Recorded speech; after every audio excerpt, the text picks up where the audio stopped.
d'abord en premier Bangkok. On n'a pas eu le temps de trop visiter, mais on a eu le temps de faire une petite balade en bateau sur la rivière Chao Phraya.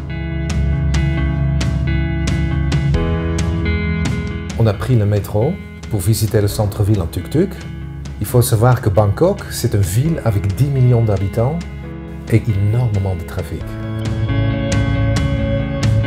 Après avoir été déposé par notre chauffeur, on a été voir comment se fait le roti samai. Le roti samai, c'est une crêpe verte, typiquement thaïlandais et très populaire. On a visité ensuite les marchés de la ville où ils vendaient des poissons de différentes sortes. Et quand on est sorti, on a vu des gens se faire coiffer en plein air.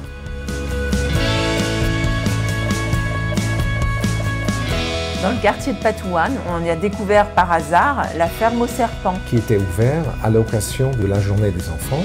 C'est une fête nationale en Thaïlande.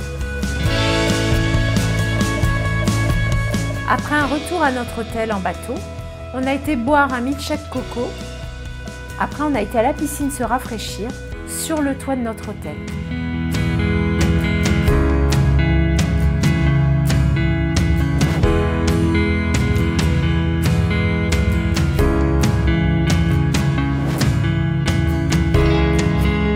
Notre première visite après Bangkok, ça a été la cité d'Ayutthaya. C'est l'ancien royaume de Siam, fondé en 1767. Il nous a beaucoup surpris dans son architecture. Ce site est classé patrimoine UNESCO. Il était impressionnant ce monument.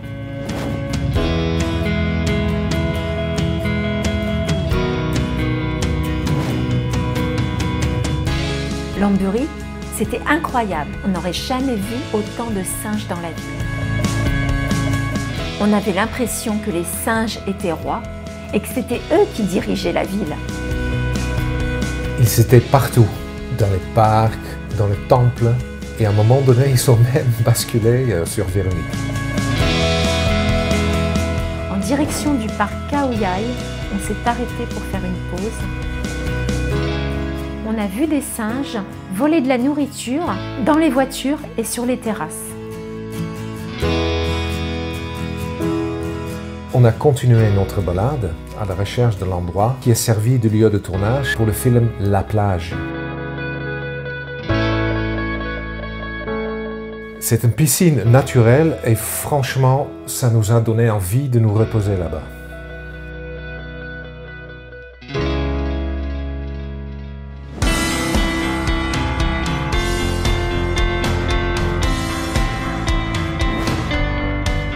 Le River Quay, ce vieux pont avec ce longue histoire, nous a beaucoup impressionné. On s'est assis au bord de la rivière pour l'admirer. À midi, nous étions dans un restaurant au bord de la rivière. Sur le menu, il y avait des poissons fraîchement pêchés.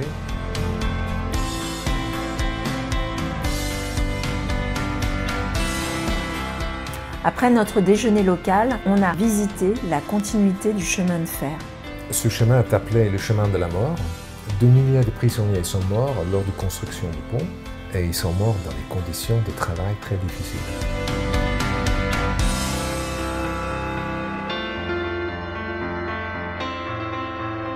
L'endroit avait vraiment quelque chose de mythique. On avait décidé donc de passer une nuit à l'hôtel.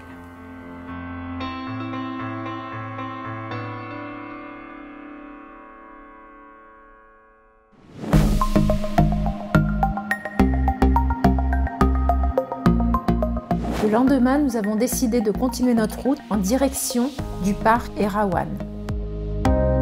Dans ce parc, nous avons marché 2 heures pour atteindre cette cascade composée de 7 niveaux.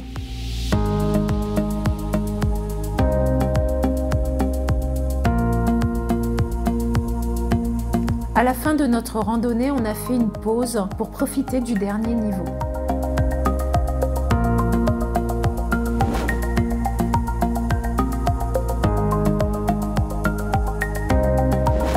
De retour à Bangkok, cette fois-ci, ce n'était pas pour visiter la ville, mais pour prendre l'avion en direction de Phuket.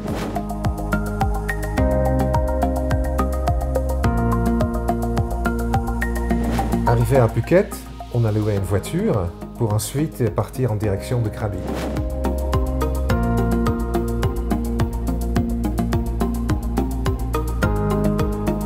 Notre première excursion touristique commençait dans un bateau Longtail. Ce bateau est typique de la Thaïlande. En direction du village des pêcheurs, on s'est arrêté près du rocher de James Bond. On a aussi fait un petit arrêt sur les grottes de calcaire.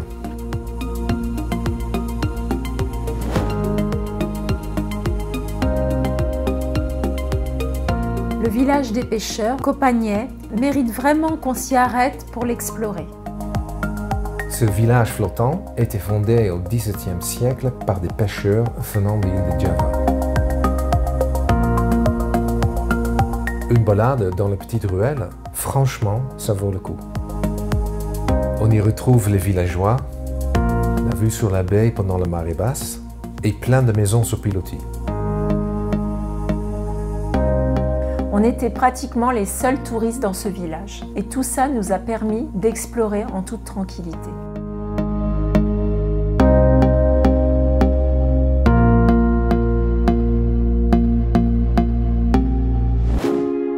Sur une autre île, dans la baie de Krabi, on a pris le lendemain un bateau pour aller sur une plage cachée.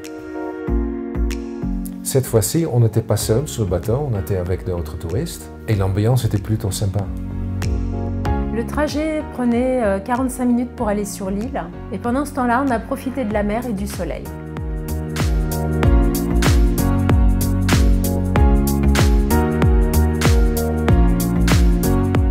Une fois arrivé là-bas, on n'a pas trouvé que l'île était si déserte que ça.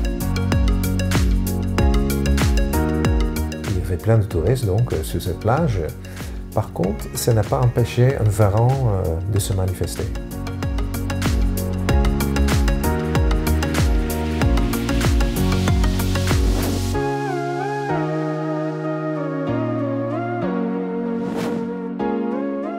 Le soir dans la ville, il y avait de la musique sur la plage et sur le boulevard, il y avait plein de monde.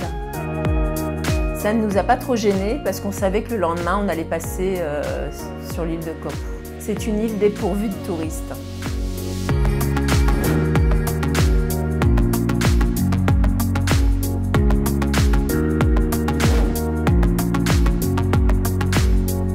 Le trajet entre le port de village de Luang Prabang jusqu'à l'île de Koh Phu prenait à peu près une demi-heure. Le bateau Longtail qu'on a pris pour aller sur l'île transportait surtout des habitants et très peu de touristes.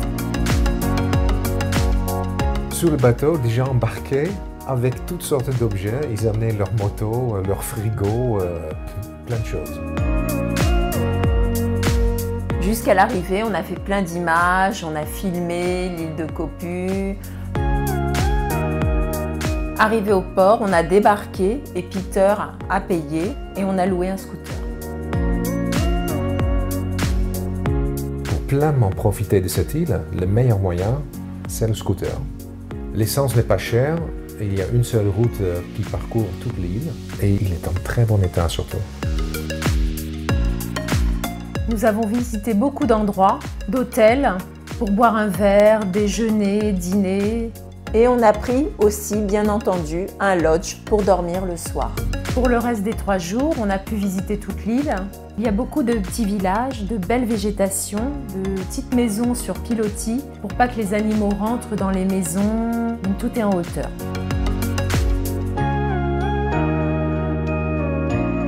On a vu des singes, oui. Ils sont présents sur toute l'île, sur toutes les routes de l'île. On a bien aimé cette île, très reposant, avec des villages partout, des cafés, des coins cachés. Des hôtels, des plages, des restaurants. Vraiment un paradis.